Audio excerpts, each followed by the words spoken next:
আসসালামু আলাইকুম ওয়া রাহমাতুল্লাহি ওয়া বারাকাতুহু।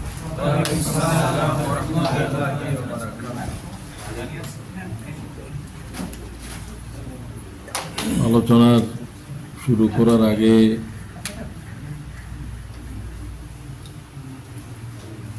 পরিবেশ সৃষ্টি করতে হবে। মানসিকভাবে আমরা আমাদের নিয়ত করে নেব, মসজিদে রাত যাপন করব, সময় কাটাবো, এতে কাফের নিয়ত করব। না হলে মসজিদে পানি পান করা, মসজিদে খাওয়া, কথাবার্তা বলা জায়েজ নেই। এতেকাফ আবু হানিফার দৃষ্টিতে একদিন, ইমাম শাফি, ইমাম মালিক অন্যান্য দৃষ্টিতে 1 ঘন্টার জন্য, আধা ঘন্টার জন্য এতেকাফ হতে পারে। কোনো না কোনো ইমামের রায় গ্রহণ করার সুযোগ আছে। আল্লাহ তাআলা আমি এই মসজিদে যে কতক্ষণ আসি এতেকাফের জন্য আছি, এতেকাফের নিয়ে, তাহলে এটা ইবাদতের দাম অনেক বেড়ে যাবে। মোতাকাফের কথা বলা সেটাও ইবাদত, ঘুম যাওয়া ইবাদত, মোতাকাফ যা করে সব ইবাদত। এটা মনে রাখবেন সবসময়, মসজিদে ঢুকতে এতেকাফ করার নিয়ত করবেন। আর আমার চোখের সামনে বসবেন, কেউ একবারে পিছনে আড়ালে লুকিয়ে, এগুলো সুন্দর নয়। সামনে বসবেন চেহারাকে মুখামুখি করে। রাসূলুল্লাহ কথা বলতেন মুসল্লিদের দিকে, মুসল্লিরা আল্লাহর রাসূলের দিকে তাকাতেন। এটা সুন্নাহ। যে কোনো বৈঠকে বসার আদব আছে। আপনার কাজ, যাদের অসুবিধা আছে তারা দরকার হলে চেয়ারে বলবেন, পাশে বসেন। এখানেই একেবারে দেওয়ালের সাথে হেলান দিয়ে বসতে হবে, এদিকে ওদিকে ফিরে, এগুলো নয়। এগুলো আদবের খেলা। আল্লাহ তাআলা বেয়াদবকে দেখতে পারে না। বেয়াদব মাহরুমে গাস্তাস মন্দির, বেয়াদব আল্লাহর দয়া থেকে অনেক দূরে। 1 নম্বর বেয়াদব হলো ইবলিস, সব তার শাগরিদ। আমি এইভাবে বসবো, আমি এইভাবে থাকবো, এগুলো তো ইবলিসের খাসলত। না, আমাকে অনুগত হইতে হবে, আমি বিনয়ী হইতে হবে। আমি এটা আমার ড্রয়িং রুম নয়, আমি যেভাবে ইচ্ছা সেভাবে থাকবো। এটা কার ঘর? এটা বাইতুল্লাহ। এটা আল্লাহকে সিজদা করার জায়গা, এটা আল্লাহর ঘর। এখানে কারো কোনো বাহাদুরি, কারো কোনো পণ্ডিতি, যেভাবে ইচ্ছা সেভাবে কথা বলা, চলার, বসার কোনো অধিকার আপনার নেই। চাবি ফেলতে আওয়াজ শোনাইয়েছে, হযরত ওমর বলছে মসজিদ থেকে বের করে দে। চাবি, কয়েকটা চাবি একটা একটা আওয়াজ হয়, এতটুকু আওয়াজ মসজিদে দেওয়ার কারণে হযরত ওমর মসজিদ থেকে বের করে দিয়েছে, বেরিয়ে যাও। বুঝেন আপনি? আল্লাহ তাআলা আমাদেরকে ইখলাসের সাথে তোমার দ্বীনের কথা শোনার এবং বসার এবং সেগুলোকে জিন্দেগিতে আমল করার তৌফিক দাও। আমিন। তো কথা খুব বেশি বলা হবে না, আমি ঘন্টাখানেক কথা বলবো, আমি চলে যাব। আপনাদের প্রোগ্রাম বাকি সময় থাকবে, যতক্ষণ থাকবেন। আমরা সকলে হলাম আল্লাহ তাআলার উপরে ঈমান এনেছি, পরকালের উপরে ঈমান এনেছি, মুহাম্মদুর রাসূলুল্লাহ সাল্লাল্লাহু আলাইহি ওয়াসাল্লামের রিসালাতের উপরে ঈমান এনেছি। ঈমানিয়াতের 7টা বিষয়, 3টা হলো মৌলিক: তাওহীদ, রিসালাত, আখিরাত। এর ভিতরে 7টা আছে। আর আমরা যে দেশে থাকি, এটা কোনো মুসলিম অধ্যুষিত জনপদ নয়। মুসলমানদের সংখ্যা এখানে শতকরা কতজন? 5 থেকে 6 জন। এর ভিতর থেকে মুসলমান খুব কম হচ্ছে, আবার হচ্ছেও কিছু। আবার কিছু কিছু আমাদের ছেলে সন্তানরা ইসলাম থেকে চলে যাচ্ছে, এক্স মুসলিম হচ্ছে। এক্স মুসলিমের সংখ্যার হার 21% শতকরা ইউরোপে, আমেরিকা সহ। আমাদের জনগোষ্ঠীর, আমাদের বাল বাচ্চাদের শতকরা 21% আল্লাহর দিন থেকে বেদিনে হয়ে যাচ্ছে। খুব খেয়াল করি, এটা আমার সন্তান, আপনার সন্তান হতে পারে। এখানে প্রত্যেকেরই আমাদের আহালদেরকে আল্লাহ দিনের উপরে কিভাবে রাখবো, নিজেরা কিভাবে থাকবো, এই ফিকির সবচেয়ে বড়। এখানে খাওয়া দাওয়ার, লেখাপড়ার এ সমস্ত চিন্তার দরকার নেই, এগুলো সব রাষ্ট্রের দায়িত্ব নিয়েছে। তো আমাকে ইমানের উপরে থাকা, দিনের উপরে থাকার দায়িত্ব কি রাষ্ট্র নিয়েছে? এটা সেই রাষ্ট্র নয়। সুতরাং আমাদেরকে, আমাদের পরিবার, আমাদের আহালদেরকে জাহান্নামের আগুন থেকে বাঁচাতে হবে, ইমানের উপরে খাড়া রাখতে হবে। কি বলেন? কি বলেন? জি এর আওয়াজ শোনা যেতে হবে। তো ঘুম গেলে চলবে না, ঘুম টুম নাই, যে কতক্ষণ কথা চলবে, প্রোগ্রামও চলবে, ঘুমও চলবে, এটুকু তবলিগে জমাতে চলে, এখানে চলবে না। এটা হলো ট্রেনিং প্রোগ্রাম, ক্লাস চলতেছে এখন। এখন শিক্ষক কন্ট্রোল করতেছে, যিনি কথা বলবেন তিনি টিচার। ঠিক আছে? আর আপনার শরীর ভালো লাগতেছে না, আপনি চলে যাবেন অনুমতি নিয়ে। আরেকজনের জন্য ক্ষতি করতে পারবেন না, জিমাইয়া টিমাইয়া এটা সেটা। আল্লাহ তাআলা সব কিছু থেকে আমাদেরকে হেফাজত করো। কথা বলার শুরুতেই বলতে চাই, আমি কয়েকটা কথা বলবো আমাদের আখলাক, আমাদের চারিত্রিক বিষয় সম্পর্কে, যেহেতু কথা বলতে বলা হয়েছে। মুহাম্মদুর রাসূলুল্লাহকে আল্লাহ তাআলা কি দিয়ে পাঠিয়েছে? রাসূলুল্লাহকে জিজ্ঞাসা করেন। বুইস্তু, we have been sent, বুইস্তু আমাকে পাঠানো হয়েছে, লিউতাম্মিমা মাকারিমাল আখলাক। ইমাম মুয়াত্তা মালিক এই হাদিস গ্রহণ করেছেন বিশুদ্ধ সনদে। মুয়াত্তা হচ্ছে বুখারীর আগের বিশুদ্ধ কিতাব, তখন বুখারীর জন্ম হয়নি। আখলাক কাকে বলে? আখলাক নিয়েই আল্লাহ তাআলা আমাকে দুনিয়ার উপরে পাঠিয়েছে। আখলাক দুই রকম, আখলাকে জমিমা, বাংলাতে বলা হলো যে সৎ এবং অসৎ চরিত্র। একটাকে আপনারা মনুষ্যত্ব, আরেকটাকে পশুত্ব বলতে পারেন। সর্বোত্তম আখলাক নিয়েই আল্লাহ তাআলা আমাকে পাঠিয়েছেন ওই জনপদে, যে জনপদে আখলাকের আও ছিল না। রাসূলুল্লাহ সাল্লাল্লাহু আলাইহি ওয়াসাল্লামের আগমনের আগে আরবে কোনো চরিত্র, আখলাক বলতে, মানবতা বলতে কিছু ছিল? ইন্নাকা লা আলা খুলুকিন আযীম। আল্লাহ তাআলা বলেন মুহাম্মদ খুলকে আযীমের উপর, সর্বোৎকৃষ্ট আখলাকের উপর প্রতিষ্ঠিত। এই কথা আল্লাহ কোন পয়গম্বরকে বলেন নাই,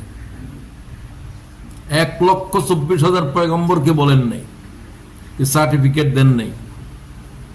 এটা একজনের উপরেই শুধু এই মোহর লাগাই দিচ্ছে।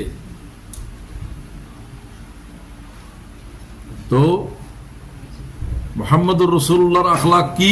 মা আয়েশারে জিজ্ঞাসা করা হলো। মা আয়েশা কোনো সাধারণ মেয়ে না, সমস্ত উম্মতের জননী, মাদার অফ অল উম্মাহ।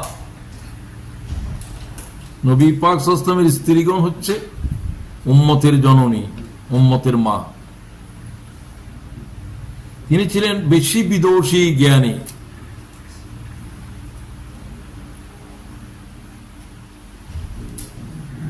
জ্ঞানীগণ বলেন, আলেমেরা বলেন, সমস্ত উম্মতের এলেম জমা করলে জ্ঞানের যে সমুদ্র হবে, আয়েশার জ্ঞানের সমুদ্র এর চেয়ে বড়। সুবহানাল্লাহ বলেন। জানাতন মেয়ের নাম আয়েশা নয়। যারা চরিত্র সম্পর্কে কথা বলছিল, আল্লাহ তাআলা কুরআন শরীফের 12টা আয়াত নাযিল করতে তার আখলাকের উপরে। সুবহানাল্লাহ। ইয়া আবু বকরের কন্যা, অল্প বয়সে বিয়ে হয়েছে রাসূলুল্লাহ সাল্লাল্লাহু আলাইহি ওয়াসাল্লামের সাথে। রাসূল পাকের নাম বললে কি বলতে হবে? ওয়াজিব। যতবার নাম ততবার ওয়াজিব। ইমাম মালিক বলছেন, ইমাম আজম যদিও বলতেন একবার পড়লে ওয়াজিব আদায় হবে, ইমাম মালিক যথার্থ বলছে।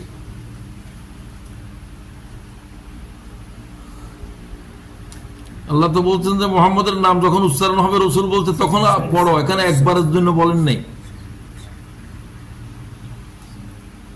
বাউদা মান যুকিরতা ইনদাহু ফালাম ইউসাল্লি আলাইহি ক্বালা কুলতু আমিন। জিবরাইল বললেন, ও আল্লাহ তাআলা হুজুর পাক সাল্লাল্লাহু আলাইহি ওয়াসাল্লামের সামনে জিবরাইল বললেন যে যার নাম মুহাম্মদের নাম যখন জিকির হবে, যখন যে দরুদ পড়বে না তার উপর আল্লাহ তোর লানত। রাসূলুল্লাহ বললেন আল্লাহ তুই বদদুয়া কবুল কর।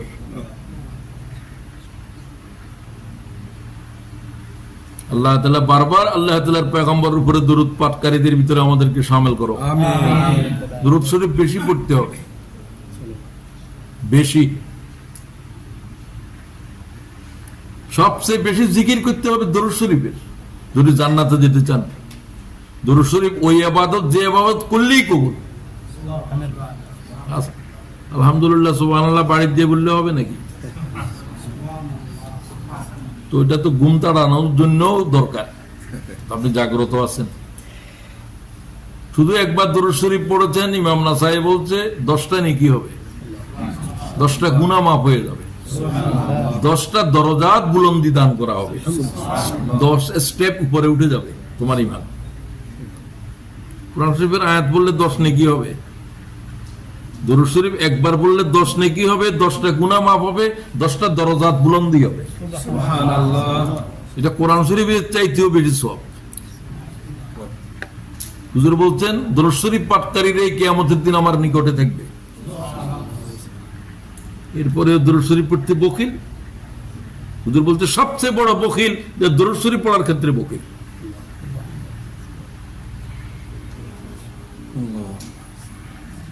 রাসূল সাল্লাল্লাহু আলাইহি ওয়াসাল্লামকে বেশি ভালোবাসতে হবে, তার উপর বেশি দরুদ পড়তে হবে।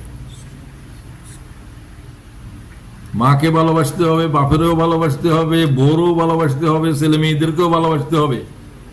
ভালোবাসার পরিমাণ কার জন্য সবচেয়ে বেশি? সবাই তো বলতেছে না। লা ইউমিনু, ওই ব্যক্তি মুমিন নয়, মুমিনও হয় না এজো হাত্তা আকুনা হাব্বা ইলাইহি মিন ওয়ালিদিহি ওয়া ওয়ালাদিহি ওয়ান নাস আজমাইন। ক্বালা রাসূলুল্লাহ যতক্ষণ পর্যন্ত তোমার মা, তোমার বাবা, তোমার ছেলে, তোমার স্ত্রী পরিজন সকলের চাইতে আল্লাহর নবী বেশি প্রিয় না হবে, ততক্ষণ আল্লাহর কসম তোদের ঈমানই নেই, ঈমান পরিপূর্ণ নয়। ঈমান পরিপূর্ণ নয়, অপরিপূর্ণ কোন ঈমান কিয়ামতের মাঠে আল্লাহ গ্রহণ করবে না। আল্লাহ রাসূলুল্লাহর মায়া দিয়ে কলিজারে ভরে দাও। সবাই আমিন বলো। হযরত ওমর বললেন, ইয়া রাসূলুল্লাহ, আমি সবার চাইতে আপনাকে ভালোবাসি, আমার আম্মার চাইতে, আব্বার চাইতে, সবার চাইতে, আমার জানের চাইতে বেশি ভালোবাসি কিনা আমার সন্দেহ আছে। রাসূলুল্লাহ বলছে, ওমর তোমার ঈমান পরিপূর্ণ হয় নাই।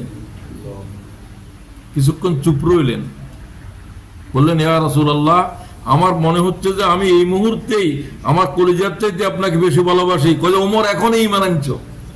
সুবহানাল্লাহ। পরিপূর্ণ অর্থে বিশুদ্ধ হবে হাদিসে বর্ণিত।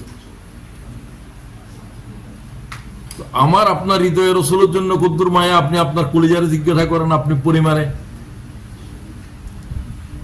রাসূল যে আল্লাহ দিন নিয়ে এসেছেন, সেই দিনের জন্য যখন আমাকে ডাক দেয়া হয়, তখন আমার পরিবার, আমার ছেলে, আমার মেয়ে, আমার স্ত্রী পরিজন, এই সমস্ত কিছু সামনে এসে যায় কিনা, এগুলাকে ভালোবাসা কোনো নিষেধ বলি নেই। কিন্তু সবার উপরে কাকে? মুহাম্মাদুর রাসূলুল্লাহ। আল্লাহ বলতে আরো ভালোবাসতে চাইলে মুহাম্মদের ভালোবাসো, আমার মায়া চাইতে চাইলে মুহাম্মদের ভালোবাসো। কুল ইন কুনতুম তুহিব্বুনাল্লাহ ফাত্তাবিউনি, মুহাম্মদের কদম অনুসরণ করো, তাহলে আমি আল্লাহকে, আমার আল্লাহর ভালোবাসা পাইবা। বুঝা যায়? তো নবী করিম সাল্লাল্লাহু আলাইহি ওয়াসাল্লামের প্রতি মায়া একটা বড় আলামত হলো সবসময় দরুদ শরীফ পাঠ করা।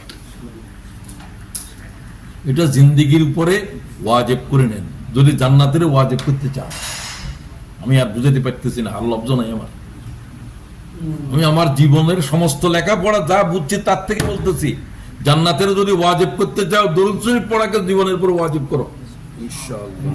যে কোনো দোয়া করিবা দরুদ শরীফ আছে, আল্লাহ দরুদ শরীফের দিকে চেয়ে দোয়া কবুল করে দিবে।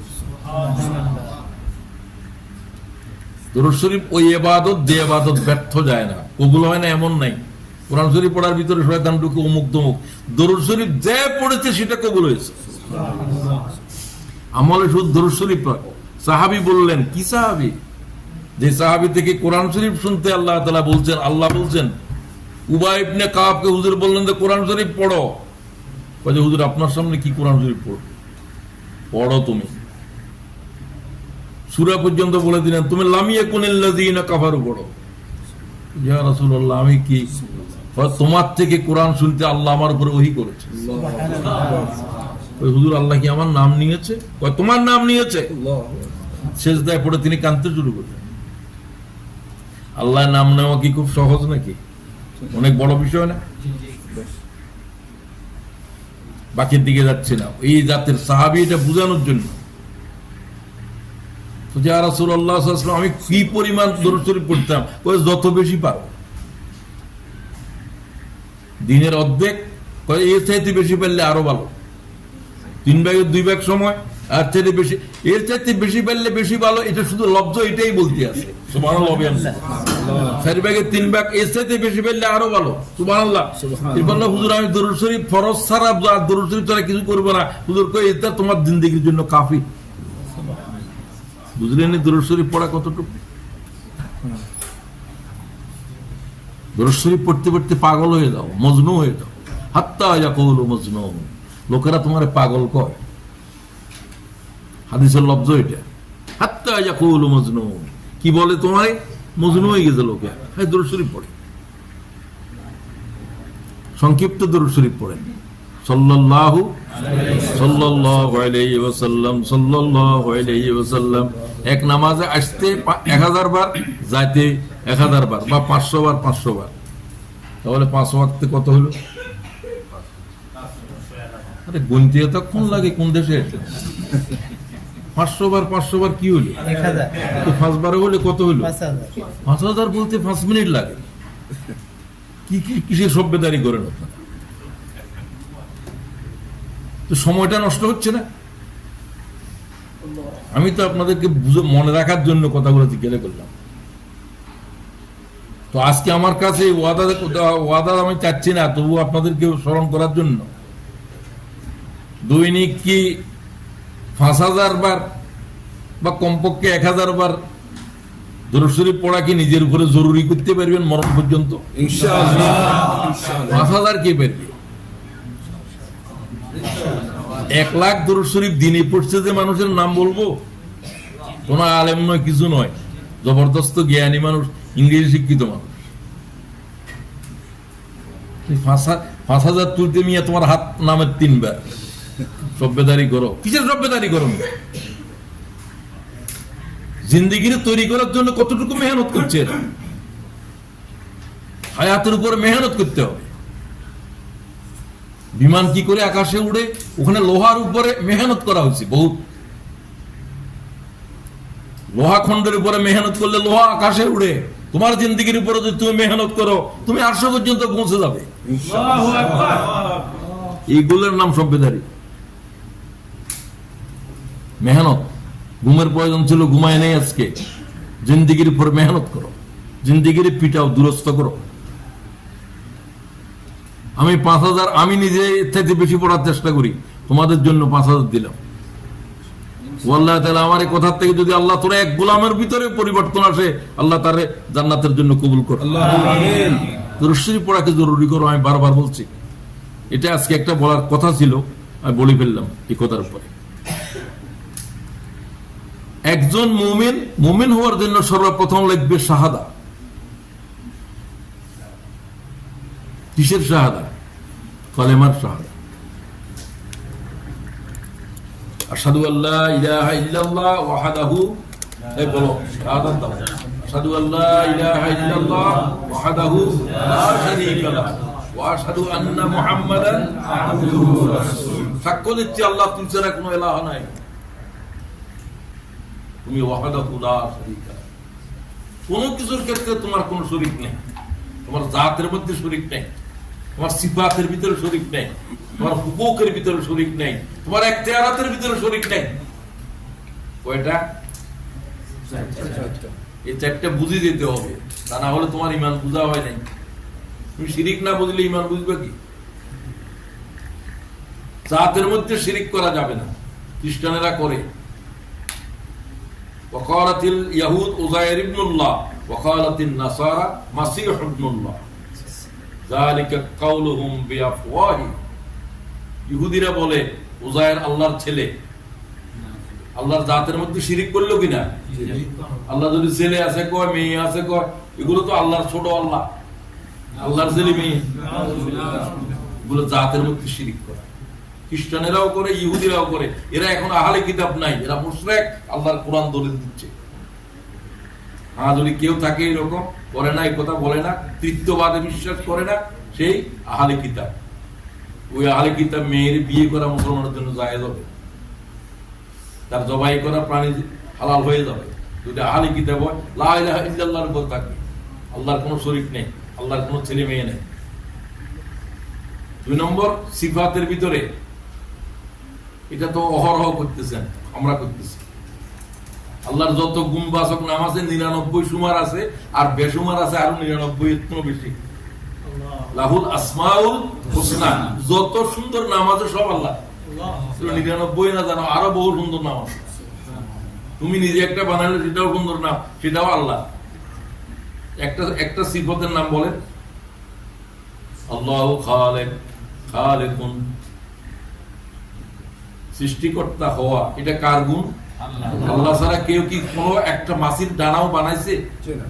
খেজুরের বিচি বানাইতে পারবে? তো সৃষ্টি করা কার গুণ, কার সিফত? আল্লাহ।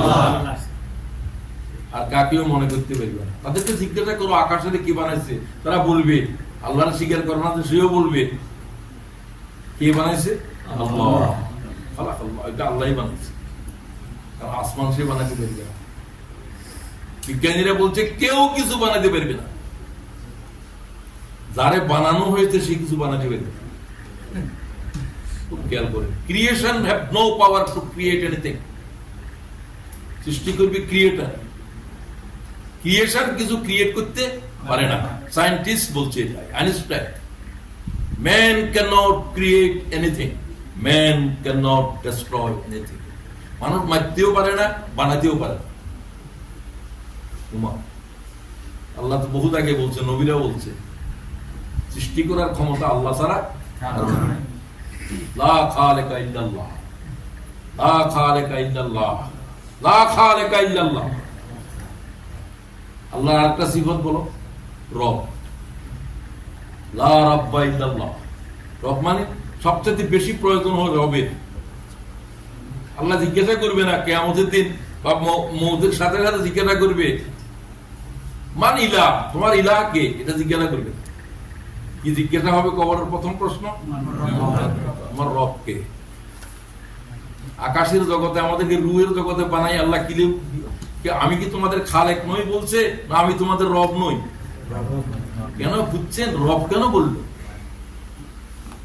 খালেক, মালেক, নব্বর আর কোন সিফত দিয়ে বললো না কেন? বা ইলাহা দিয়ে কলমা বানালো, ইলাহ বললো বর্ণনা। তোমাদের ইলাহ, আমি তোমাদের ইলাহ নই বলেন নাই। আমি কি তোদের রব নই? আলাস্তু বিরাব্বিকুম ক্বালু বালা, নিশ্চয় আপনি আমাদের রব। এটাই আল্লাহ কবর প্রশ্ন করবে। আমার সাথে ওয়াদা করছিলেন না আমি রব, দুনিয়া ভুলে গিয়েছিলি? রবটা প্রতি মুহূর্তে প্রয়োজন। নিঃশ্বাস একটা নিচে বাতাস দিয়ে বাতাসিটা যে দিচ্ছে সে কে? যার জমিনের উপরে পা রাখছো, জমিনটা কার? পানি যে পান করতেছো, এই পানি কার? সম্পূর্ণ মানুষের জিন্দেগির জন্য যা প্রয়োজন সব সরবরাহ কে করতেছে? সেই রব। রব ছাড়া এক মুহূর্ত চলবে না। ইলাহ সবসময়ের জন্য প্রয়োজন নয়, খালেক সবসময়ের জন্য প্রয়োজন নয়। আমার জীবনের জন্য আমার তো বানাই ফেলছে একবার, কিন্তু রব প্রতি মুহূর্তের জন্য প্রয়োজন। সুবহানাল্লাহ। একটা নিঃশ্বাস নিয়েছো, আর একটা নেওয়ার জন্য রব লাগবে। কথা কি বুঝে নাকি? তো সবচেয়ে গুরুত্বপূর্ণ কি সিফত? মান রাব্বুকা। ইমানদাররা কি বলবে? রাব্বি আল্লাহ। বলো মান রাব্বুকা? রাব্বি আল্লাহ। কবরের প্রথম প্রশ্ন, প্রথম জবাব রাব্বি আল্লাহ বলতে পারছো, তোমার জবাব বাকিগুলো আসান হবে। আল্লাহ তৌফিক দাও। আমিন। তো রব আল্লাহ ছাড়া এখন লা রাব্বা ইল্লাল্লাহ। আল্লাহ ছাড়া আর কোন রব। মা বাবা কিছুটা রব দুধ পান করায়, লালন করে, মায় এগুলা করে, এই জন্য আল্লাহ রাব্বায়ানি বলছে, রাব্বায়ানি, যে লালন করতেছে তোমাদেরকে, আল্লাহই বলছে।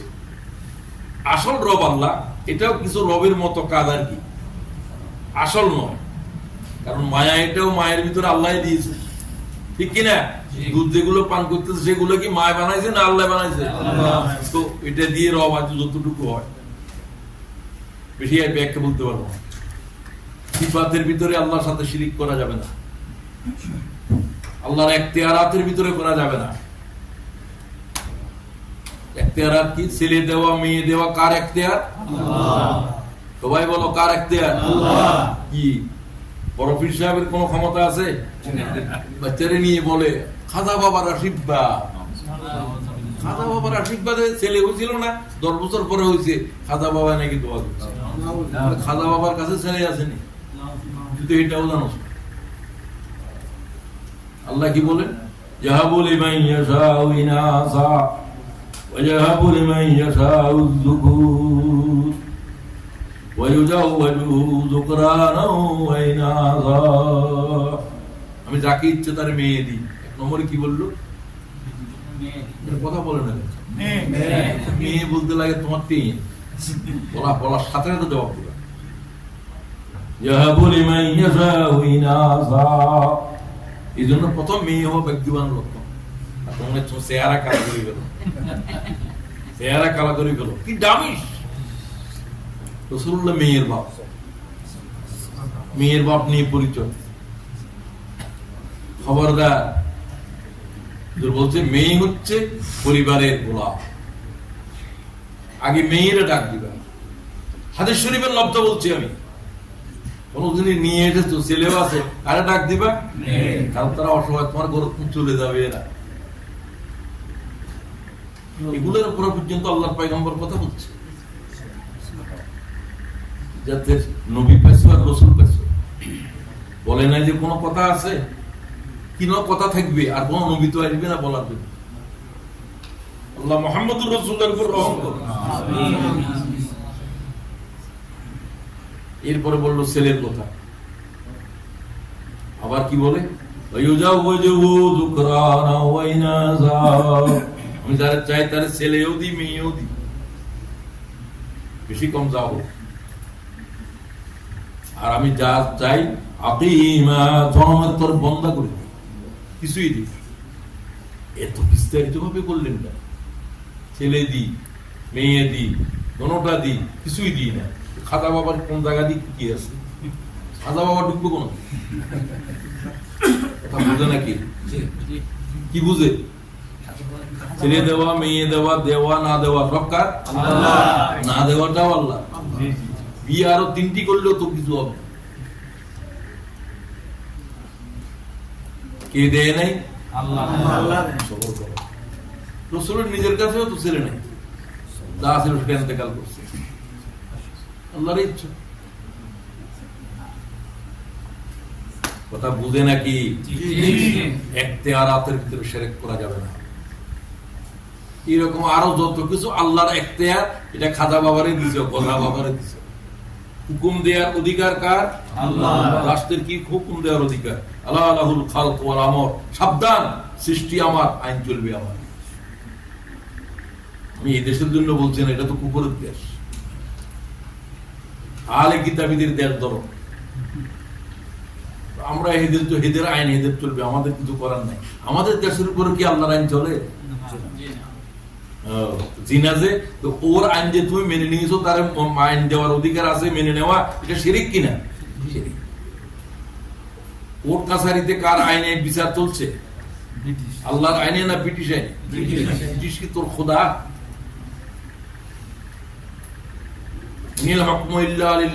হুকুম কার চলবে? এখানে কোর্টে কার হুকুম চলে? যার হুকুম চলতেছে তারা রব মানানো হচ্ছে, তারা আল্লাহ বানানো হচ্ছে। হ্যাঁ, যদি তুমি পরিবর্তন করার চেষ্টা করো, এখন অবস্থা নাই, আমরা কি করব? এদের জন্য রেহাই আছে। চেষ্টা যে করে বাঁচার জন্য, জাতির এগুলোর থেকে আল্লাহর আইনের চালু করার জন্য। আল্লাহর আইন চালু করে, আমি তো নামাজ পড়ি, আল্লাহর আইন চালু করবে করে। এই জাতের লোক আছে না নাই? এদের কোনো ইমান নাই, এত বুঝে নেই, আল্লাহর সিফত বুঝে নেই, আল্লাহর এখতিয়ারাত বুঝে নেই। আমি বলি যে বুঝে নেই, তো সেটাও বুঝে নেই। জাতের অথর্ব, টাকা বুঝে, পাউন্ড বুঝে, শিলিং বুঝে, তারপরে ইউরো বুঝে, কিন্তু লা ইলাহা ইল্লাল্লাহর ইলাহা শব্দের অর্থ বুঝে না। দাঁত একটাও থাকবে না, সব ফেলে দেওয়া হবে।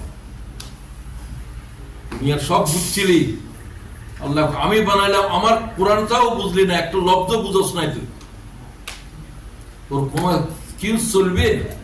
No excuse. আল্লাহ আমাদেরকে মাফ করে দেন। কয়টা বলছি? শিরিকের জায়গা 4টা। জাতের মধ্যে, সিফাতের ভিতরে, এখতিয়ারাতের ভিতরে, হুকুকের ভিতরে। হুকুক, হক, আল্লাহর হক কারো দিতে পারবে না। সিজদা এটা কার হক? আল্লাহ। তুমি এখন হুজুরেরও সিজদা করো, মাঝবান্ডারের কবরেরও সিজদা করে, জালেম তোরা। শিরক আল্লাহ জুলুম আছে, কথা আর দরকার নেই। ইমান বুঝো এখান থেকে, আজকে থেকে ইমানের দুরস্ত করো। এই 4টা কথা মনে রাখো। কেউ কি বলতে পারবে 4টা কথা কি বলছি? জাত, সিফাত, এখতিয়ারাত, হুকুক। তুমি বাংলা করো, বই পারে যেহেতু বাংলা টাংলা করতে হবে, লেখাপড়া কিছু করতে হবে তো। লেখাপড়া নাই, এলেম নাই, তুমি জান্নাতে যাওয়া সম্ভব না তোমার পক্ষে। তোমার পক্ষে জান্নাতে যাওয়া হলো সূচের চিত্র দিয়ে উষ্ঠ গমন করা। কথা বুঝেনি বাংলা কি বলছি, বুঝে নাই, কি যন্ত্রণার ভিতরে আছে।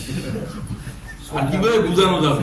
সূচের চিত্র বুঝুন, ওখান দিয়ে প্রবেশ করতে পারেনি কি? কোরআনের শব্দ, আল্লাহ বলছে কোরআনে। কবিরা গুনাহ, শিরকের সাথে যারা দুনিয়ার থেকে গিয়েছ, তাদের জান্নাতে যাওয়া এরকম অসম্ভব। সূচের চিত্র দিয়ে উষ্ণ গমন করা যেমন অসম্ভব। চিন্তা করো গই, এটা আল্লাহর কোরআনের আয়াত বলছি আমি। কোন হুজুরে তোমারে বলছে জান্নাতে যাওয়ার সময় তোমারে নিয়ে যাবো, হুজুরের জায়গা কোথায় আছে আমি জানি না, জান্নাতের কত নিচে, জাহান্নামের কত নিচে আছে। হুজুর আর মজুর বেড়া। পয়গম্বররা বলতে দেখবে, وقال آدم سبح الله نفسي وقال نوح نبي الله نفسي وقال إبراهيم خليل الله نفسي। আল্লাহ আমার কি হবে, আমার কি হবে? আমার হুজুরে কো তোমারও জান্নাতে নিব। এতে কি কিছু বুঝে? এটা আল্লাহ বুঝে না রাসূল বুঝে। সে হলো এক অন্ধ, তুমি তার হাত ধরছো, তো অন্ধর হাত আর ধরছে, তুমিও অন্ধ, দুই অন্ধর অবস্থা কি হবে? তোমার তো চোখওয়ালার হাত ধরতে হবে, যে জান্নাত জাহান্নাম দেখছে। মানব জাতির ভিতরে, নবীদের ভিতরে জান্নাত জাহান্নাম দেখে দুনিয়াতে আসছে একজন, তার চোখ আছে, সে দেখছে।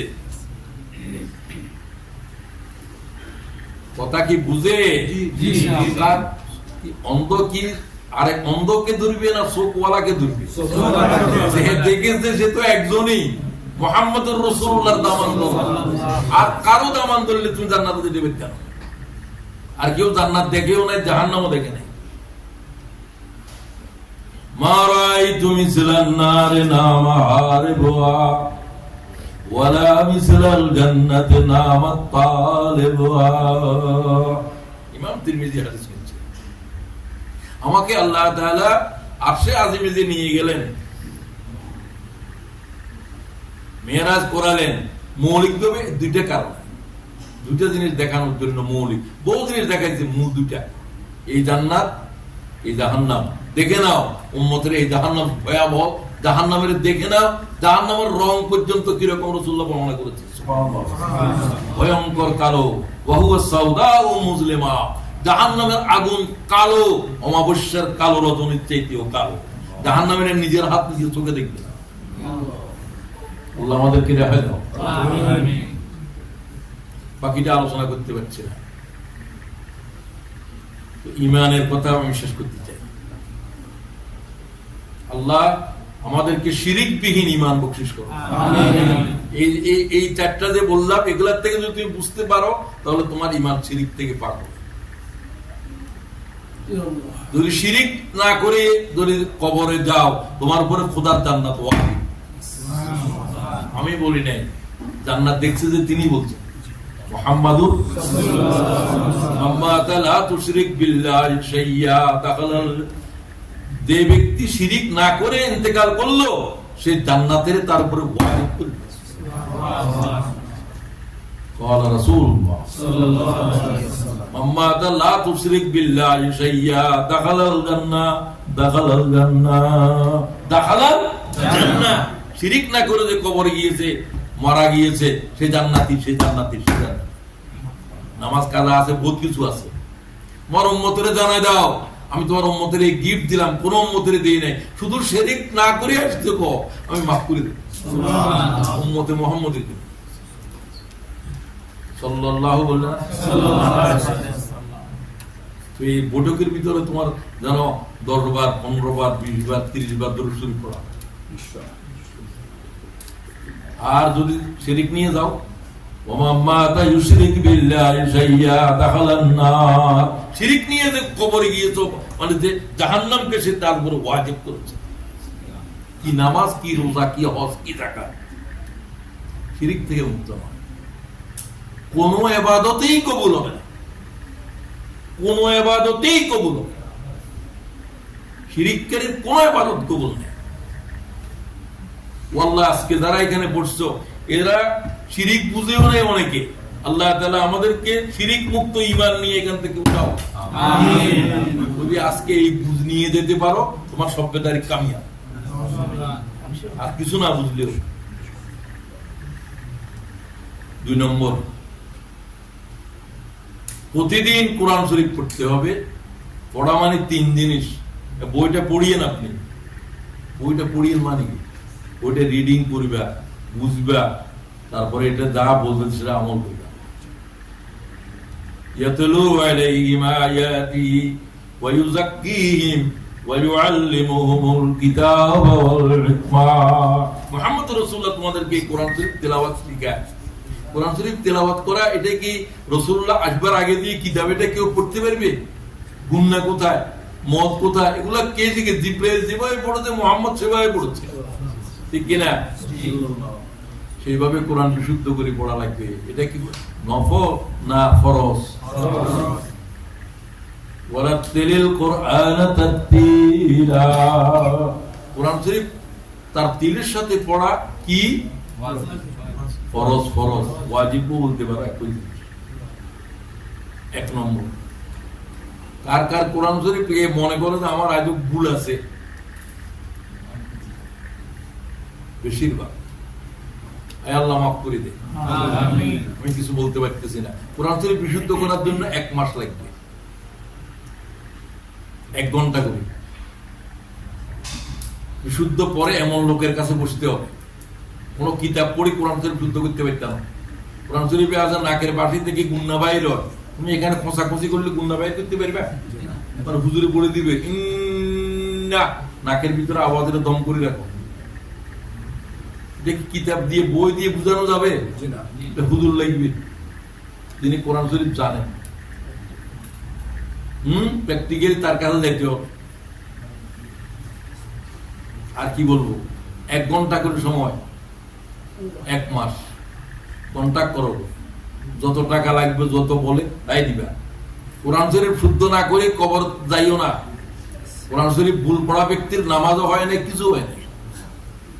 আজও কলহু আল্লাহর কুলহু আল্লাহ হয়, তোমার বলার সাথে সাথে তোমার নামাজ ভেঙে গেছে। কোলমানি বলো, কুলমানি খাও, আল্লাহ একজন, তারে খাই ফেলো। কত বড় পুকুরি!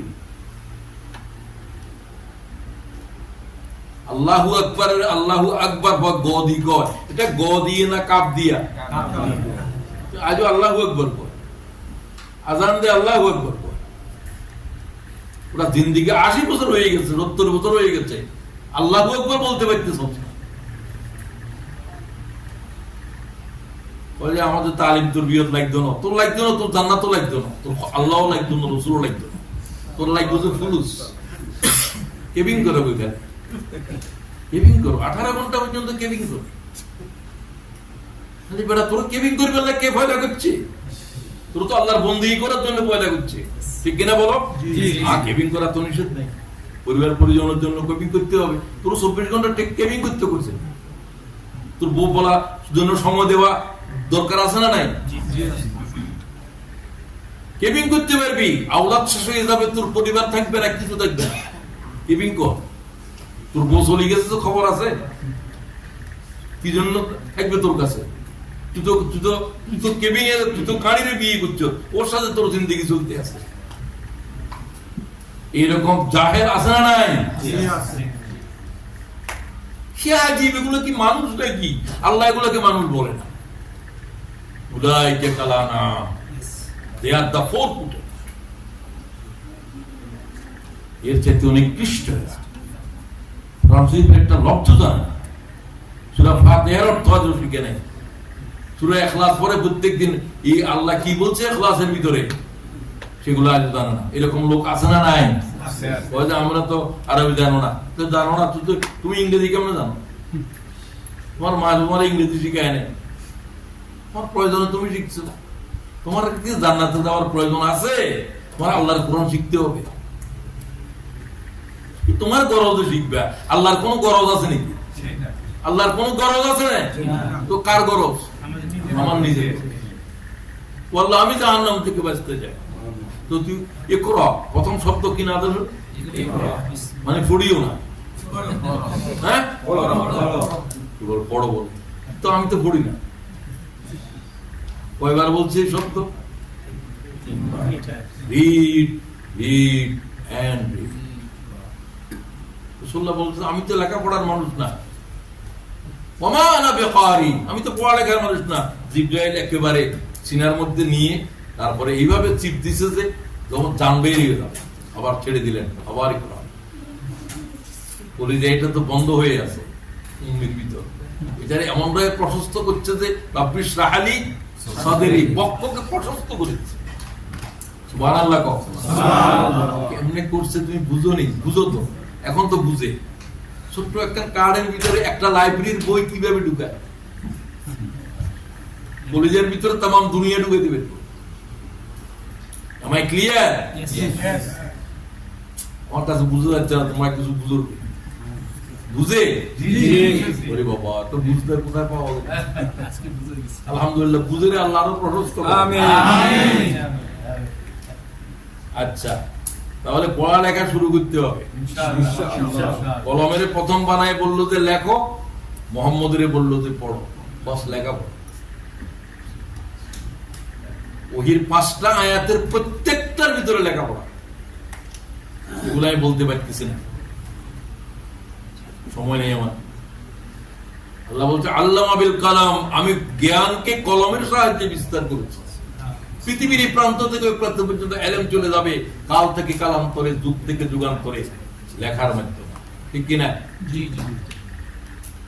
লেখো, লিখতে কলম লাগে, তো মিয়া ব কলম, ব কলম, আসলে বে কলম। কি হয়েছে তোমাদের? বন্ধ করো, আমার আওয়াজই যথেষ্ট। কথা কি শোনা যায়? খালাস, এটা তো আওয়াজের বড় করার জন্য। আওয়াজ যদি বড় থাকে তাহলে আর কি দরকার? আল্লাহ আওয়াজের যতক্ষণ দরকার, যতটুকু দরকার এতটুকু পৌঁছে। তোমাদেরকে তো একটু শুনতে হবে, তুমি জিমেলে কি বুঝবে? আচ্ছা, তো কিছু পড়ালেখা কোন সময় পড়বে? কোরআন শরীফ, কোরআন শরীফ পড়া। ইন্না কুরআনাল ফজর কানা মাসউলা, ভোরবেলার কোরআন তোমাদের জন্য সাক্ষ্য হবে। মালায়েকারা উঠে যাচ্ছে আকাশের দিকে ভোরবেলা, আরেক দল নামতেছে। আল্লাহ আমার বান্দাদের কি অবস্থা দেখছস? আল্লাহ তোমার বান্দারা কোরআন তেলাওয়াত করছে। আল্লাহ আমাদের প্রতিটি ঘর থেকে সকালবেলায় আল্লাহ তোর কোরআনের আওয়াজ বের কর। আমিন। কত নাকের ডাকের আওয়াজ বাইরে, কি আওয়াজ, যেন ট্রেন চলতেছে। কোরআন শরীফের আওয়াজ তো গ্রাম দেশে চলছিল, এখন আর সরাসরি নেই। আল্লাহ তাআলা ভোরবেলার কোরআনের উপরে এত গুরুত্ব দিয়েছে, শেষ রাতের কোরআনের উপরে আয়াত নাযিল করছে কোরআন শরীফ। এগুলোর দিকে আর গেলাম না। এই কোরআন শরীফ পরিবাদে কিসের জন্য? সোয়াবের জন্য, আল্লাহর ওয়াস্তে সোয়াবের জন্য আছে। এতে কোরআন শরীফ আর পড়িও না। কোরআন শরীফ সোয়াবের জন্য নয়, এটা ফরন লাগে না, এটা দললেও সোয়াব হয়, চাইলেও সোয়াব হয়। এটা এমন কিতাব পড়া লাগে না, নজর করলেও সোয়াব হয়। সোয়াবের জন্য আসে না, এটা জিন্দিগির পাল্টা দিতে আসছে, তামাম পৃথিবীতে বিপ্লব করতে আসছে, সমস্ত কুপুরি দুনিয়া থেকে নিশ্চিন্ন করতে আসছে, ঠিক কিনা? তুমি কোরআন শরীফ কি জন্য বলো? সোয়াবের লাই খতম দিয়ে, খতম দিতে দিতে একটা জিন্দিগির খতম করে, খতম দেওয়া বন্ধ করো। নো খতম, খতম রমজান শরীফ একবার দিও। এখন থেকে কোরআন শরীফ বুঝে পড়া শুরু করো ইনশাআল্লাহ। Read the Quran, understand the Quran, follow the Quran, follow the Quran. কোরআন তেলাওয়াত করো, কোরআন শরীফ বুঝো, কোরআন শরীফের উপরে আমল করো। এটা কার কিতাব? আল্লাহর কিতাব। হেদায়েতের কিতাব, আল্লাহ থেকে নাযিল হয়েছে। কিসের কিতাব? হেদায়েতের কিতাব। হেদায়েতের আর কোন কিতাব আকাশেও নাই, জমিনেও নাই। বুখারী নয়, মুসলিম নয়, তৌরাত নয়, ইনজিল নয়, জবুর নয়, কোন নয় নয় নয় নয়, একটাই হেদায়েতের কিতাব। তৌরাত আগে ছিল হেদায়েতের এই যুগের মানুষের জন্য, এখন আর দরকার নেই। ব্রিটিশ যুগের মুদ্রা আমাদের দেশের পুরা 200 বছর আগের, এগুলো চলবো নাকি? এগুলো তৌরাত, ইনজিল, এগুলোর দিন শেষ। কোরআন শরীফ নাযিল হওয়ার পরে আর কোন কিতাব চলবে? তৌরাত চলবে, ইনজিল চলবে, এগুলো সব রহিত। এখানে কোরআন, যেখানে তৌরাত চলতেছে না সেখানে বুখারী মুসলিম চলবে কেমনে? এগুলো তো আল্লাহর ওহী নয়, এগুলো মুহাম্মদ রাসূলুল্লাহর কওল, এগুলো ওহী, তবে এগুলো ডাইরেক্ট ওহী নয়। এগুলো হলো কি ধরনের ওহী? গায়রে মতলুব ওহী। এগুলো নামাজে পড়লে, বুখারী শরীফ পড়লে নামাজ সাথে সাথে ভাঙি যাবে, নামাজ হবে না। নামাজে তো ওহী লাগবে, মতলু লাগবে, তেলাওয়াত করার যোগ্য। এটা কি? যেটা জিবরাইল বহন করে আনছে। সেটা কয়টা? কথা বলে না কেন? একটা কিতাব নাযিল হতে কয় বছর লাগছে? 30 বছর। কি জন্য লাগবে? ইনজিল নাযিল হতে 1 মিনিট, জবুর নাযিল হতে 2 মিনিট, ধরো 1 মিনিট। আর এটা জিবরাইল কতগুলো লেখা জিবরাইল দিয়ে দিচ্ছে, যে এগুলাই আল্লাহর কমান্ডমেন্ট, এগুলা পড়ি পড়ি তোমরা চলো। কোরআন এই ধরনের কোন কিতাব নয়, আল্লাহর সরাসরি আওয়াজ নাযিল হয়েছে। এটা মুহাম্মদ ছাড়া আর কেউ বরদাস্ত করতে পারবে না। আকাশ জমিন সব, একটা শব্দ যদি আকাশের উপরে নাযিল করা হয়, আকাশ উড়ে যাবে, সব তন্ন তন্ন হয়ে ভেঙ্গে চুরে লণ্ডভণ্ড হয়ে যাবে। লাউ আনজালনা হাযাল কুরআনা আলা জাবাল লারাআইতাহু খাশিআম মুতাসাদ্দিআম মিন খাশিয়াতিল্লাহ। আল্লাহর ভয়ে পাহাড়, আকাশ জমিন চূর্ণ বিচূর্ণ হয়ে যাবে। সে আল্লাহর কিতাব, এক লজ্জা বরদাস্ত করতে পারবে না, আসমান পারবে না, জমিন পারবে না। মুহাম্মদ ছাড়া কারো উপরে নাযিল হলে ওর পয়গম্বর সেটা পর্যন্ত উড়ে চলে যাবে বাষ্প হয়ে। এই জাতের কিতাব কোরআন শরীফ। আল্লাহ তাআলা বুঝার তৌফিক দাও। সেটাকে যখন লিখছো, এটা কিতাব হইছে, নাযিল হইছে, এটা কিতাব হিসাবে আসে না। কি হিসাবে আসছে? কালাম। কি বলছো? ঠিকই বলছো, কালাম। এই যে আমি কথা বলতেছি, এটা কালাম। আমার কথা এটা যদি লেখো, তাহলে এটা কিতাব। কোনটা বেশি শক্তিশালী?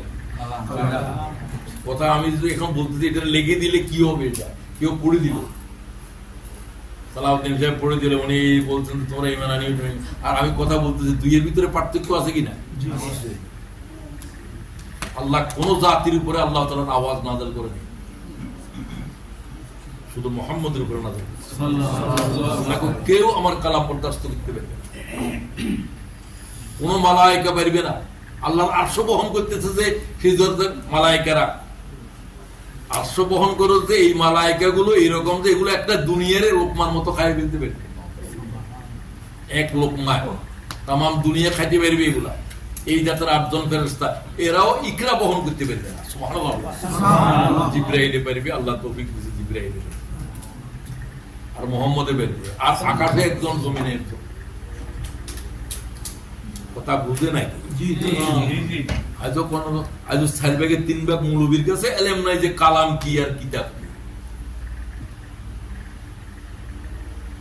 কোরআন শরীফের হাফেজ কি সব তুই না জানো, আন্দা হাফেজ না চোখওয়ালা হাফেজ, একটা আয়াতের অর্থ জানো, এটা কোন তাবিজ, কোন তুমার, কোন মন্ত্র, যেহেতু এক এক লব্ধ তমাম পৃথিবী হেলে যাবে, ঠিক কিনা বলো? সেভাবে কোরআন শরীফ বুঝা লাগবে। আজকে থেকে শুরু করো, সূরা বাকারা থেকে খতম করিবা নাস পর্যন্ত যাইবা ক্রনোলজিক্যালি, যেভাবে আল্লাহ সাজায় দিয়েছে কোরআনের এইভাবে, এখান থেকে এক আয়াত, ওখান থেকে এক আয়াত, 10 বছর পর্যন্ত এইভাবে পড়ে। আরো 30 বছর পড়লেও কোরআন শরীফ থেকে হেদায়েত পেতেন। আগে বাকারা খতম করো, সারা কোরআনে যা বলা আছে সব বাকারাতে আছে। এটা এত গুরুত্বপূর্ণ সূরা। 2025 সালের জুলাই মাসে কথা বলতেছি, July, August, September, October, November, December, সূরা বাকারা খতম। আমার হাত তুলে বলো কাগজ কলম হাতে নাও, গুরুত্বপূর্ণ সূরা, তোমার কাছে যে আয়াত ভালো লাগে এটা লিখে রাখো। আল্লামা বিল কলম, আমি এলেমের বিস্তার করেছি কলমের সাহায্যে। যারা কলম আছে কলম ব্যবহার করো। পৃথিবীর আজকে কলম কাদের হাতে জানো? ইহুদিদের হাতে। পৃথিবীর যারা নোবেল প্রাইজ পেয়েছে এরা 80% ইহুদি, অথচ পৃথিবীর মানুষ তারা 1 কোটি মাত্র। তোমরা জিমোগই আর খালি তাদের জন্য তাম্মিল দিয়া রাখো, তাদের জন্য বদদোয়া করো, কিয়ামত পর্যন্ত বদদোয়া করলে কিছুই তো। তুমি কলম হাতে নাও, তুমি দিনের দায়ী হও, আল্লাহর কথা বলতে শিখো, ঠিক কিনা? আজকে থেকে শুরু করো। খালি রাত্রে জাগরণ করে কতক্ষণ ঝুলাঝুলি করলে কিছু কোনো লাভ হতো না, কোনো লাভ হতো না। একজন মানুষের ভিতরে পরিবর্তন আছে। সমগ্র দুনিয়ার উপর শুধু মুহাম্মদ ছিল, আর কারো উপরে ইমান। একজন মানব তাম পৃথিবী কুপুরি চলছে, তাম দুনিয়ার উপরে 600 বছর পর্যন্ত কোন পয়গম্বর নাই, কিন্তু অন্ধকারের ভিতরে তাম পৃথিবী। কয়জনে আওয়াজ দিছে? এক এতিমের বাচ্চা দাঁড়াইছে, ইয়া আইয়ুহান নাস কুলু লা ইলাহা ইল্লাল্লাহ। এই প্রথম দাওয়াত গোপনে ছিল। এক গোলাম, এক আজাদ, 2 জন মানুষ সাথে রাসূলুল্লাহ সাফা পাহাড়ে দাঁড়ালেন। আরব মুশরিকদেরকে ডাক দিলেন, জরুরি কথা আছে। মুহাম্মদ ডাকছে কি জন্য? ইয়া রাসূলুল্লাহ, কি করে সমস্ত কুফরের বিরুদ্ধে একা আপনি আওয়াজ তুললেন? আমর ইবনুল আব্বাস জিজ্ঞাসা, মাম্মাকা আলা হাযিহিল আমর ইয়া রাসূলুল্লাহ, কি করে আপনি तमाम পৃথিবীর অন্ধকারের বিরুদ্ধে একা কলমার আওয়াজ তুললেন? কেউ সাথে নেই? বলে হ্যাঁ, 2 জন মানুষ সাথে ছিল, এরা গোপনে আমার কাছে ঈমান আনতে প্রথম। একজন আজাদ, একজন গোলাম। একজন আজাদ, হুররুন ওয়া আবদুন, হুররুন ওয়া আবদুন। আল হুররু আবু বকর, ওয়াল আব্দুর উপর 2 জন বিকতাও বলে, কেউ কয় ওয়াল আব্দু বেলাল, অথবা বলা হয়েছে যায়েদ। এতে বেলালকে ধরো দেখো একদম। যায়েদ ইবনুল হারিসা, তিনি তায়েফের জমিনে বেহুশ হয়েছিল রাসূলুল্লাহ। বাস तमाम দুনিয়ারে পাল্টাছে 2 জন হুজুর সাথে। আল্লাহ রাসূল ডাক দিলেন, ইউনিট করো, ইউনিটে 3 জনেই করো। এক মুহাম্মদ লাগবে, তার আওয়াজ লাগবে, ইয়া আইয়ুহান নাস কুলু লা ইলাহা ইল্লাল্লাহ। আল্লাহ তৌফিক দাও, দুনিয়া হেলে যেতে হবে। কি নিয়ে দাওয়াত দাও? তোমার কলিজার ভিতরে দাওয়াত ঢুকে নাই, তুমি কিসের দাওয়াত দাও? যখন দাওয়াত দিবে পৃথিবী নড়ে উঠতে হবে, মানুষের কলিজা কাঁপতে হবে। আগে তো কলিজার ভিতরে আমার কলিজা আগুন দিতে হবে। কোরআন শরীফ পড়া কি শুরু করবে? আমি তৃতীয় কথা বলতে চাই,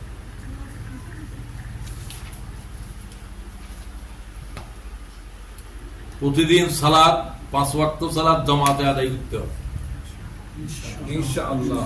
কেউ নাই, নামাজ নাই, আমার বউয়ের সাথে জমাত করো, বউ পাশে দাঁড়াতে হইতো না। 3 জন থাকলে যেরকম পিছনে দাঁড়ায়, 1 জন থাকলেও পিছনে দাঁড়ায়, সুলভ পড়েছেন। তারপরও জামাত পড়িল, ওয়ারকাউ মার রাকিঈন, মাথা নতকারীদের সাথে মাথা নত করো। ইমাম আহমদ বলছে এই আয়াতের দ্বারা জামাতে নামাজকে ওয়াজিব করা হচ্ছে। আচ্ছা, কোনো সময় যদি জামাত তরফ হয়ে যায় তো হয়ে এলো, কি করবা?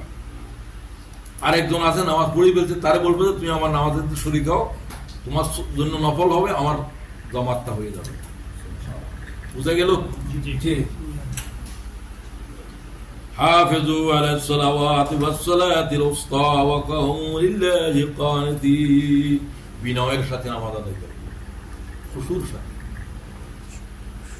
হুজুররা কি করে জানে না, আমি তো নামাজের ইমামতি করার সময় এটা এই আয়াত বলতাম, ওয়া কুমু লিল্লাহি কানিতিন, আল্লাহর সামনে বিনয়ের সাথে দাঁড়া। নামাজের ভিতরে মিয়া নাক খুঁচো আর চুলদাড়ি খুঁচো আর চিরুনি দিয়ে মাঝে মাঝে মোবাইল তুলে কথা কয়, আমি নামাজ পড়ি, আমি কাবার ধরে বেরিয়েছি। আমাদের এক কালো ভাই ওখানে তুমি সালা, বুঝলাম আমি সালা করি, সালা পড়ে আবার রাখি দিছে, নামাজ আবার পড়তেই আছে। নামাজ কি আছে না নামাজ চলে গেছে এটাও জানে না। কি আজীব কাণ্ড চলে দুনিয়ার মধ্যে। আল্লাহর কি জাতের বিচিত্র গোলাম আছে, আছে না নাই? আল্লাহ আমাদেরকে মাফ করে দিন, আমাদেরকে মুহাম্মদুর রাসূলুল্লাহ তরিকে চলা সাল্লাল্লাহু আলাইহি ওয়াসাল্লাম। সালাতের ভিতরে গুরুত্বপূর্ণ হলো ফরজ সালাত, আর ফরজ সালাতের বাদে আল্লাহর কাছে গুরুত্বপূর্ণ নামাজ হলো শেষ রাতের নামাজ। এখন আল্লাহ আমাদেরকে ডাকবে, সবসময় আমরা আল্লাহকে ডাকি, একটা সময় আছে শুধু আল্লাহ আমাদেরকে ডাকে। প্রত্যেক গোলামের নাম ধরে তাদের ঘরের দরজা আল্লাহ তাআলা কুদরত ডাক দিতে থাকে, তখন আমরা ঘুমাই। তখন কোন সময়? হুজুর সবচেয়ে গুরুত্বপূর্ণ সময় আল্লাহর ডাকার কোন সময়? বলে আল্লাহ যে সময় তোর ডাকে এই সময়। এটা কি সময়? ইয়ানজিলু রাব্বুনা তাবারাকা ওয়া তাআলা কুল্লু লাইলাতিন ইলা সামাঈদ দুনিয়া, প্রতি রাতের শেষ সময়ে নিকটতর আকাশ থেকে আল্লাহ তাআলা বান্দাদের দিকে ডাক দেয়। শুধুমাত্র মানব জাতিরে ডাকে, আর জিন্নাতের ডাকে। শুধু মানব জাতির কথাই আসছে এখানে। গাছপালা কিন্তু এই সময় ঘুমায় না, আল্লাহর কোন মখলুক এই সময় ঘুমায় না, আল্লাহর আওয়াজ শুনে ডাকে। কিন্তু এদেরকে নয়, ডাকে মানুষদেরকে, সবার জন্য আল্লাহ ক্ষমা নিয়ে, সবার জন্য।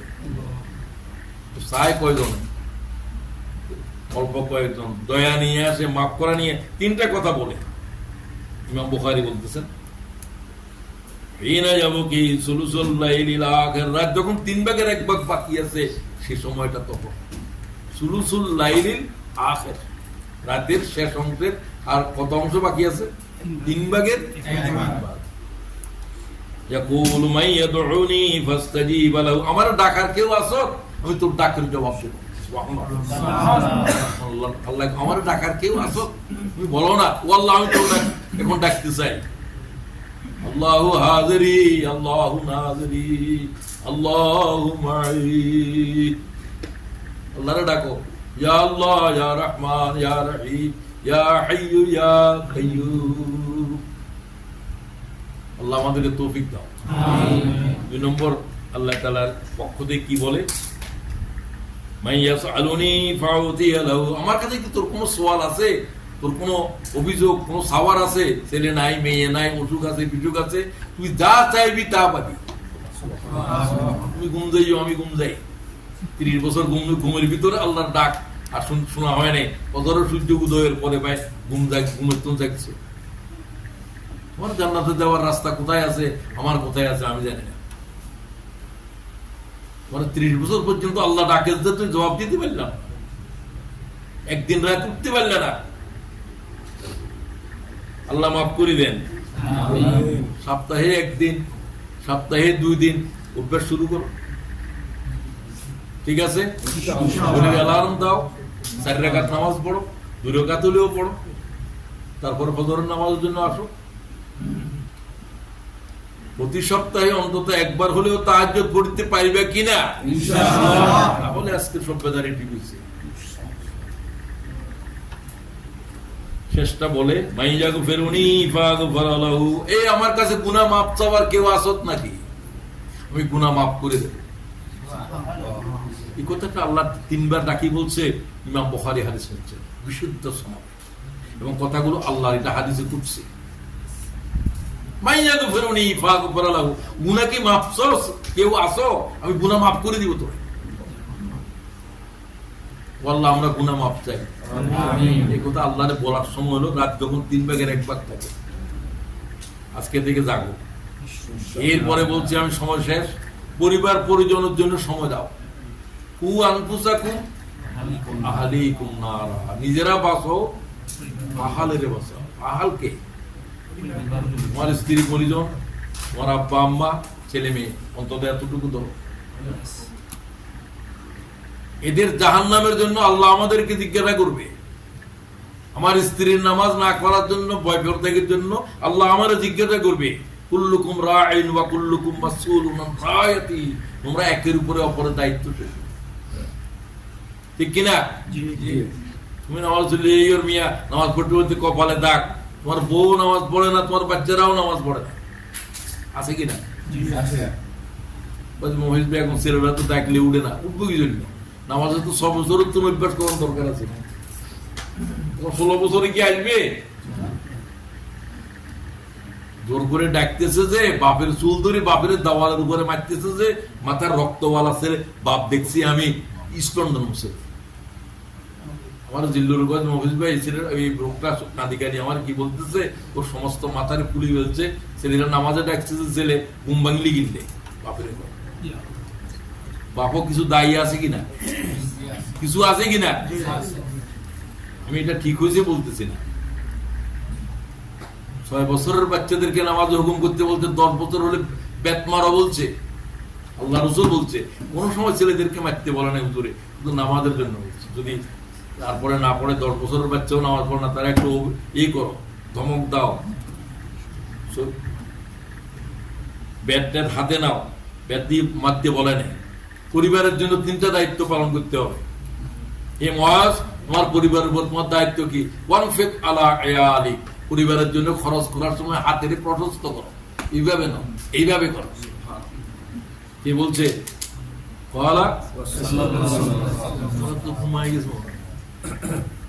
মুআযের রাসূলুল্লাহ বলতেছে 10টা নসিহতের ভিতরে এটা আছে। প্রত্যেকদিন মিয়া মেজদানে যাও, ওখানে যাও, গরু গোশত খাও, তোমার বাচ্চারা কোনোদিন খেতে ইচ্ছা করে না। তো তুমি তো তাদের জন্য কিছু আনলে না, একটা কমলা কোনোদিন আনলে না।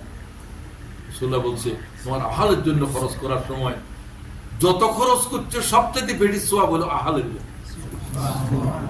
সুবহানাল্লাহ, বাড়িতে বলি তোমার পরিবারের জন্য বলতেছে, এটাও তুমি সুবহানাল্লাহ কোন না স্যার? সুবহানাল্লাহ। বাবা সভ্যতারি করবে, এখন তো রাত শুরু হয় নাই। আমরা তো সভ্যতারি করছি যে ফজর পর্যন্ত চলতে আছে, আর 17 পর্যন্ত শুধু আমার বক্তৃতাই চলছে। ঘুমটাও আমার সামনে ঘুম যাওয়া, এগুলো তো অসম্ভব জিনিস। এখন তো আমি বুড়া হয়ে গেছি, অসম্ভব বিষয়। আল্লাহ তোমার ভাইদেরকে জাগ্রত রাখো।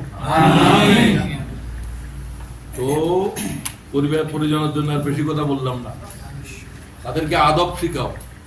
হুজুর দ্বিতীয় কথা বললেন, ওয়ানফিক আলা ইয়ালিকা মিন তুলিক ওয়ালা তারফা আনহুম আসাকা আদাবা, তাদেরকে আদবের লাঠি তাদের মাথার উপরে রাখো। এই সালাম দিলি না যে, বাচ্চারে কয় সালাম দিবা, নিজে সালাম দিও বাচ্চারে। বলতো জিন্দগিতে কোনোদিন পরিবারের সালাম দিছো? তোমার তো আদব আছে নেই। রাসূলুল্লাহ তো প্রত্যেকদিন ঘরে ঢুকতে সালাম, বাচ্চাদেরকে আগে সালাম, মেয়েদেরকে সালাম। এখানে তো দেখি অনেক অপরিচিত মহিলা বোরকা পরিহিত আমাকে সালাম দিচ্ছে, আমি এদের চিনিও না, সালাম আলাইকুম। বাংলাদেশেও দেখিনি, তো রাসূলুল্লাহ তো দিয়েছেন। অপরিচিত তো সালামের জন্য কোনো পরিচিত অপরিচিত প্রশ্ন নাই, ছোট বড় দিয়ে দিবা তো। আচ্ছা, এরপরে কি বললেন? ওয়াকিফহুম ফিল্লাহ, পরিবারের ভিতরে ছেলে মেয়েদের ভিতরে আল্লাহর ভীতিকে জাগ্রত করো। তিনটা কথা মনে রাখো। খরচ করো তাদের জন্য উদারতার সাথে, শাসনের দণ্ড রাখো। এই মাগরিবের সময় কোথায় ছিল? মাগরিবের সময় ঘরে ফিরতে হবে। সূর্য উদয়ের আগে ঘুমের থেকে উঠতে হবে, সূর্য অস্তের আগে ঘরে ফিরতে হবে, ঠিক কিনা? তোমার তো কোনো খবর নেই, ছেলে তো আড্ডা মারে আর ড্রাগিস্ট হচ্ছে, কারণ তুমি তো কেবিং এর ভিতরে, তোমার আল্লাহ কি গজবের ভিতরে রাখছে। আমি আজীব কাণ্ড দেখলাম এখানে, মহিষ ভাই এগুলা কেবিং এর জন্য প্রোগ্রাম টোগ্রাম কিচ্ছু করে না। এক জায়গায় আমার আরে তো তুই পাগলদের গিয়ে আমি কি করব? আমি তো কেবিং টেবিং দেখলে ভয় করি।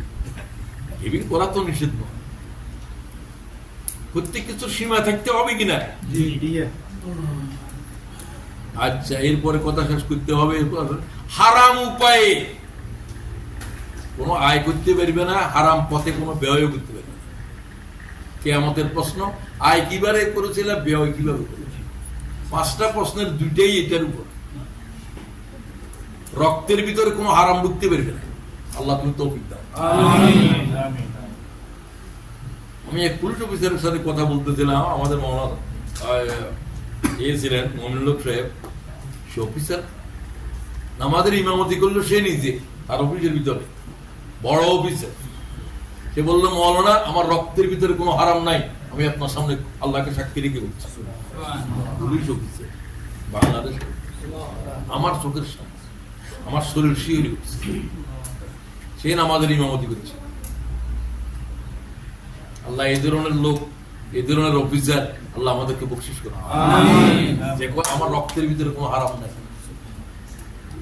লা ইয়াদখুলুল জান্নাহ বুজিয়া বিল হারাম, হারাম থেকে যে রক্ত, হারাম থেকে যে গোশত, এটার উপরে খোদার জান্নাতও হারাম।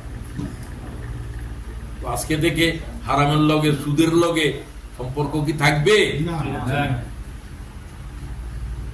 কি করে সুদের লগে সম্পর্ক? সুদের লগে সম্পর্ক মানে সুদের ছোট্ট গুনাহ যেটা, সেটা হলো যে মায়ের সাথে জেনা করা।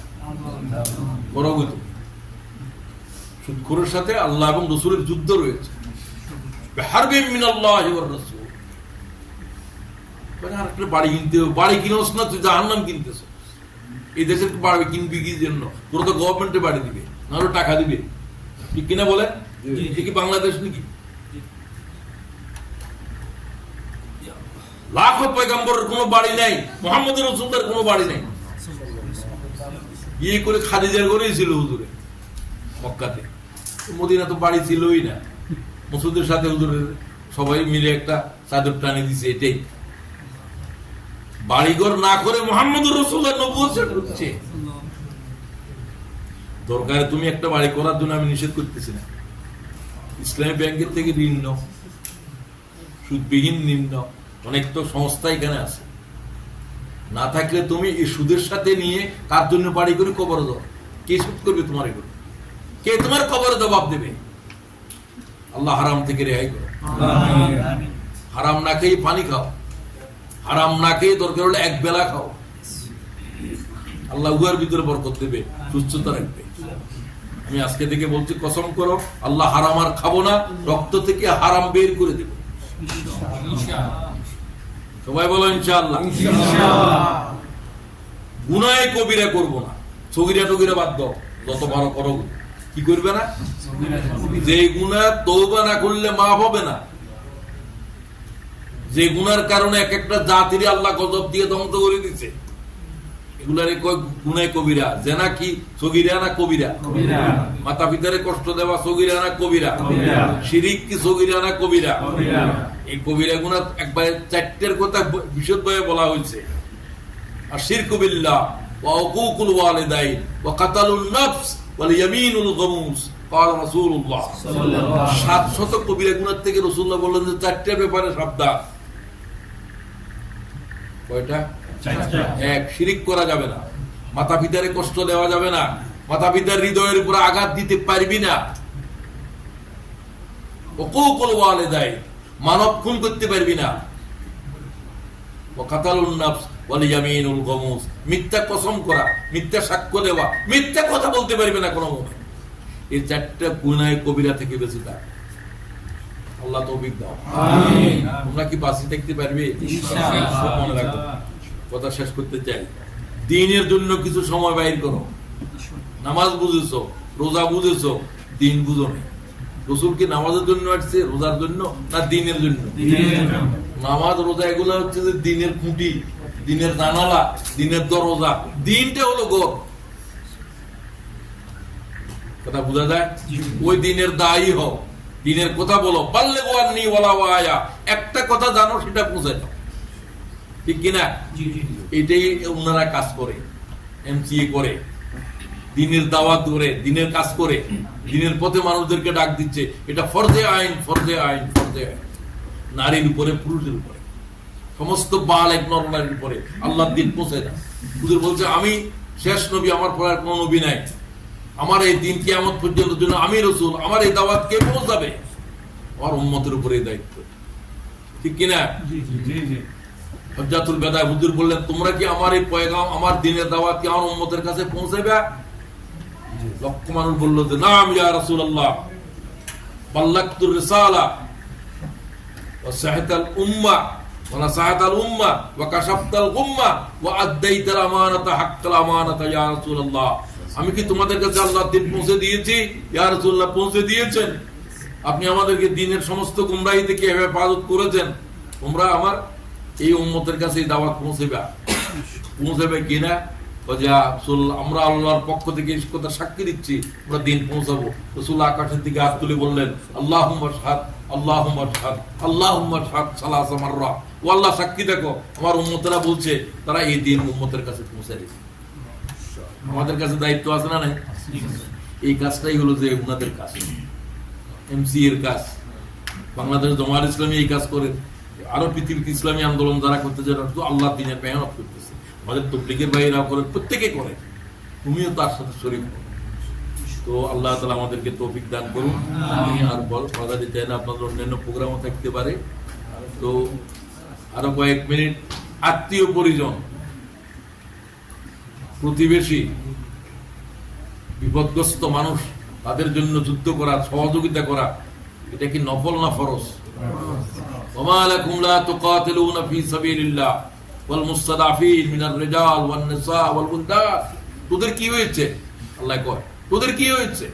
ওমা লাকুম, তোমরা কি তাদের জন্য যুদ্ধ করবে না যারা আজ নিপীড়িত হচ্ছে, যাদেরকে জন্মভূমি থেকে বের করে দেওয়া হচ্ছে, যাদেরকে তাদের হাজার হাজার মানুষ আজকে অনাহারে মারা যাচ্ছে, তাদের বিদ্যুৎ নাই, পানি নাই, কিছু নাই, ঠিক কিনা বলো?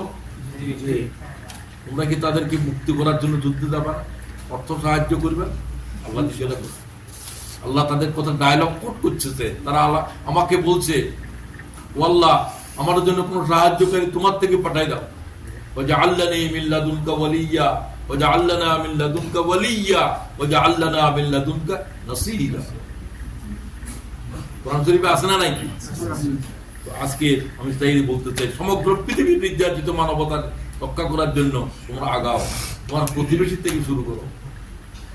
আমি বাদ গেলাম, তোমার প্রতিবেশীটা খেলো কিনা খবর নিতে হবে না হবে না? হুজুর বলছেন, ওই ব্যক্তি মুমিন নয় যে তার প্রতিবেশীকে অনাহারে রেখে নিজেকে, ওয়াল্লাহি লা ইউমিন, ওয়াল্লাহি লা ইউমিন, ওয়াল্লাহি লা ইউমিন, মুমিন নয়, মুমিন নয়, মুমিন নয়, আমি আল্লাহর কসম দিয়ে বলছি। আমরা যদি আমার প্রতিবেশী বলা হয়েছে, মুসলমান, হিন্দু, খ্রিস্টান, কোনো কথা নেই। আমার প্রতিবেশী অনাহারে আছে, কষ্টে আছে, এরকম লোক আছে না নাই? কোনদিন বাচ্চাটা কিছু দিতে পারে না, ঈদে একটা কাপড় দিতে পারে না, কোন রকম চলতেও পারে না। আমার ছেলের জন্য কাপড় কিনলাম, একটা বাচ্চা, তার একটা বাচ্চার জন্য তুমি একটা কাপড় কিনো, ও একটা কাপড় কিনো। প্রত্যেকদিন তুমি ভালো খাও। হুজুর বলছে, যদি একটা কমলা দিতে না পারো, কমলার সোবরাটা তাদের বাড়ির বাচ্চারা যেন না দেখে, এইভাবে লুকাই পারে। এতটুকু প্রতিবেশীর হক আদায় করো। আল্লাহ তৌফিক দাও আমাদের। আমাদের অনাহার পৃষ্ঠ মানুষ আছে, 100 মানুষ এই মুহূর্তে অনাহারে আছে। এই মুহূর্তে সমগ্র পৃথিবীতে প্রতিটি 4 মিনিটে 4 সেকেন্ডে এক একটা মানব শুধু অনাহারে মারা যাচ্ছে। আমার খাওয়ার সময় কি মনে হলো না আল্লাহ তোর শত শত বন্দারা অনাহার আছে, আমি কি একটা মানুষের জন্য কি কিছু খাবার দিতে পারবো না? আমি কি একটা বোতল পানির দাম কি আজ ফিলিস্তিনদের গাজার মুসলমানদের জন্য পাঠাতে পারবো না? আমার হৃদয়ের ভিতরে এই আবেগ কেন আসলো না? সুতরাং আসুন প্রতিদিন কিছু জিকির আজকার করবেন। একটা বললাম দরুদ শরীফের কথা, আর হলো আরেকটা জিকিরের কথা বলছি, প্রতিদিন মনে রাখবা ইস্তেগফার। কি? আস্তাগফিরুল্লাহ, আস্তাগফিরুল্লাহ, এটাও ইস্তেগফার। আর একটু লম্বা করো, আস্তাগফিরুল্লাহ রাব্বি ওয়া আতুবু ইলাইহি, আস্তাগফিরুল্লাহ আল্লাযী লা ইলাহা ইল্লা হুয়াল হাইয়ুল কাইয়্যুম। হাইয়ুল কাইয়্যুম ওয়ালা আয়াত, হাইয়ুল কাইয়্যুম ওয়ালা দোয়া সাংঘাতিক ভয়ঙ্কর ইসমে আযম আছে। যে ব্যক্তি এই ইস্তেগফার পড়বে সে যদি আল্লাহর রাসূলকে আহত যুদ্ধের জমিনে রেখে পালায় চলে আসে, রাসূলের দিকে না তাকাইয়া হুজুর কই এই জাতের গুনাহ মাফ করে দিবে। বলো তো, আস্তাগফিরুল্লাহ আল্লাযী লা ইলাহা ইল্লা হুয়াল হাইয়ুল কাইয়্যুম। দরুদ শরীফের কথা বললাম না, ইস্তেগফার জিহ্বার উপরে রাখো, দরুদ শরীফ জিহ্বার উপরে রাখো, তোমার জান্নাতে যাওয়া কেউ ঠেকা দিবে না। আমি আর কথাকে লম্বা করছি না। আল্লাহ তাআলা যা কিছু আলোচনা করলাম আমার জন্য, আমার ভাইদের জন্য এবং তাদের পরিবারের কাছে এগুলো পৌঁছে দেওয়ার জন্য আল্লাহ তৌফিক আতা করুন। আমিন। রব্বানা আলাইকা তাওয়াক্কালনা ওয়া ইলাইকা আনাবনা ওয়া ইলাইকাল মাসির। আল্লাহ তাআলা তুমি আজকে তাদের রাতের এই প্রোগ্রামকে আল্লাহ তোমার রাস্তার উপরে, তোমার দিনের পথে তাদের রাত্রি জাগরণকে আল্লাহ তাদের নাজাতের জরিয়া বানাও। যে কদম দিয়ে তারা এসেছে এখানে, প্রতিটি কদমকে আল্লাহ জান্নাতে যাওয়ার জন্য এই কদমের উঠানোর তৌফিক দাও।